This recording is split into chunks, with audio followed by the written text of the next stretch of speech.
রাধে রাধে বন্ধুরা, 2026 সালের 1433 বঙ্গাব্দে জ্যৈষ্ঠ মাসের ফলহারিণী কালী পূজার পূর্ণাঙ্গ সময়সূচি। ফলহারিণী কালী পূজার দিন মা কালী শ্রীর চরণে অর্পণ করে দিন এই তিনটি ফল। এর ফলে মনের সব ইচ্ছা পূর্ণ করতে পারবেন। কোন তিনটি ফল জানবো আজকের এই ভিডিও থেকে।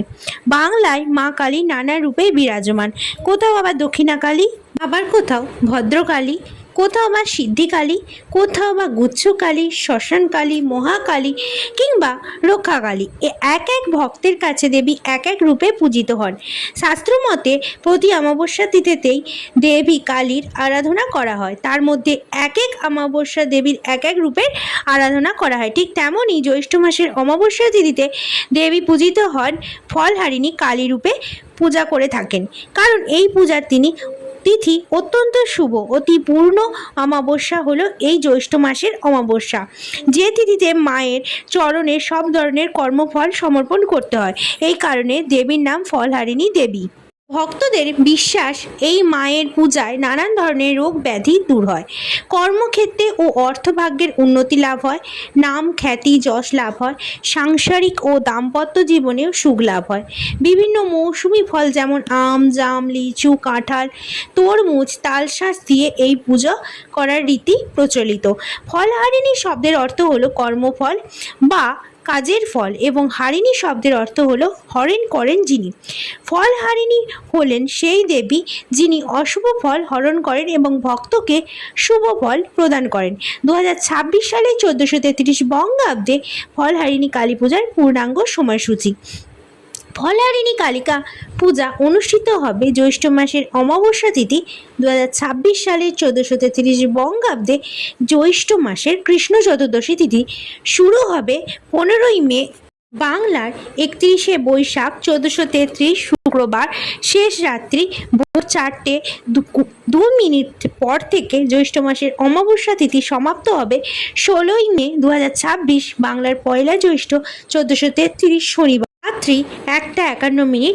2026 সালের 1433 বঙ্গাব্দে ফলহারিণী কালিকা পূজা অনুষ্ঠিত হবে 16ই মে 2026 বাংলার পয়লা জ্যৈষ্ঠ 1433 শনিবার জ্যৈষ্ঠ মাসে অমাবস্যা তিথিতে ফলহারিণী কালিকা পুজো অনুষ্ঠিত হয় রাতের সময়। তাই এই দিন মা কালীকে যে তিনটি ফল মায়ের শ্রীচরণে অর্পণ করতে হবে, নিজের মনের ইচ্ছে পূরণের জন্য সেই তিনটি ফল অর্পণ করতে হবে জ্যৈষ্ঠ মাসের অমাবস্যা লাগোয়া রাতের সময়।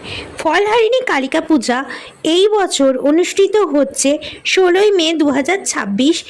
এই দিন রাতের সময় স্নান সেরে শুদ্ধ বস্ত্র পরে মা কালীকে পূজা করতে হবে।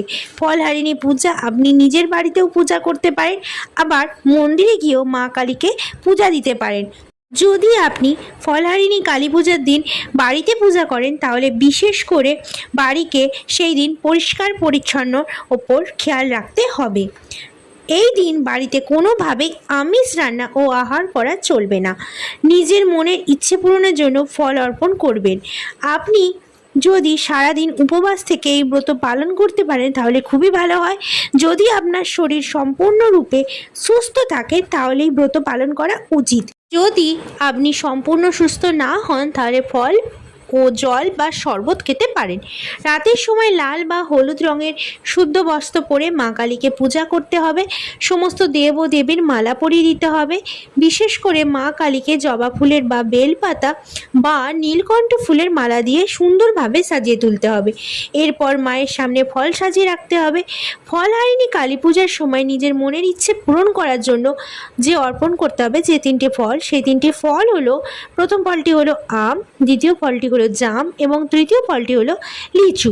মা কালী শ্রীচরণে যতদিন না পর্যন্ত সেই মনের ইচ্ছেটি পূরণ হচ্ছে, আপনি সেই ফলটি কিন্তু গ্রহণ করতে পারবেন না, খেতেও পারবেন না। মনের ইচ্ছে পূরণ হয়ে যাওয়ার পর মা কালীকে পুনরায় পুজো করার পর সেই ফলগুলি আপনি গ্রহণ করতে পারবেন। আর যদি ফলহারিণী কালী পূজার দিন যদি আম, জাম, লিচু এই তিনটি ফলের মধ্যে যদি কোনো একটি ফল না পান, তাহলে তার পরিবর্তে লাল আপেল বা পেয়ারা ব্যবহার করতে পারেন।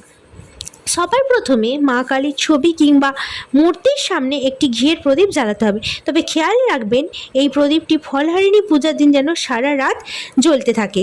মা কালীকে সেই দিন লাল বাতাসা ভোগ হিসেবে অর্পণ করতে পারেন।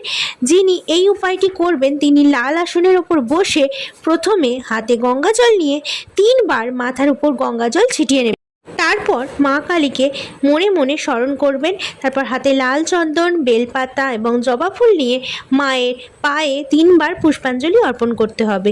ওং ক্রিং কাল্যই নমঃ এই মন্ত্রটি বলে 3 বার পুষ্পাঞ্জলি অর্পণ করবেন। মা কালীর শ্রীচরণে একটি করে ফল অর্পণ করবেন ও নিজের মনের ইচ্ছা পূরণের জন্য যে 3টি ফল নেবেন সেটি বিজোড় সংখ্যায় নিতে হবে, 3টি কিংবা 5টি। আম 3টি কিংবা 5টি নেবেন, জাম 3টি কিংবা 5টি নেবেন এবং লিচু 3টি কিংবা 5টি নেবেন। প্রথমে ফলগুলিকে ভালো করে ধুয়ে নেবেন, একটি করে ফল নেবেন এবং এই মন্ত্রটি বলে অর্পণ করবেন। প্রথমে আম নিয়ে বলবেন ওং হ্রিং কাল্যই নমঃ তব শ্রীচরণে আম্রফলই সমর্পয়ামি বলে অর্পণ করবেন। তারপর জাম নিয়ে বলবেন ওং ক্রিং কাল্যই নমঃ তব শ্রী চরণে জাম ফলই সমর্পয়ামি বলে অর্পণ করতে হবে। আবার লিচু নিয়ে বলবেন ওম ক্রিং কাল্যই নমঃ তব শ্রী চরণে লিচু ফলম সমর্পয়ামি বলে অর্পণ করতে হবে। মনে রাখবেন যতদিন না আপনার মনের ইচ্ছে পূরণ হচ্ছে ততদিন পর্যন্ত আপনি এই 3টি ফল গ্রহণ করতে পারবেন না। ইচ্ছে পূরণের পর মা কালীকে পূজা করে তারপরে এই 3টি ফল গ্রহণ করতে পারবেন।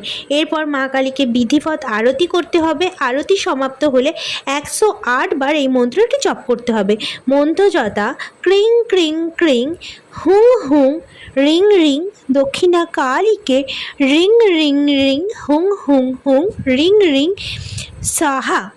যদি বাড়িতে এই উপায়টি করে থাকেন তাহলে অমাবস্যার দিন সারা রাত মায়ের শ্রীচরণে এই ফলগুলি রেখে দেবেন। পরের দিন স্নান সেরে শুদ্ধ বস্ত্র পরে পুনরায় মাকে পূজা করে ওই ফলগুলি প্রসাদ হিসেবে বিতরণ করে দেবেন। এই ফল নিজে গ্রহণ করবেন না। এই 3টি ফল অর্পণ করলেই মা কালী যা মনের ইচ্ছা পূরণ করবেন। আশা করি আপনাদের ভিডিওটি উপকারে আসবে। সম্পূর্ণ ভিডিওটি দেখার জন্য অসংখ্য ধন্যবাদ।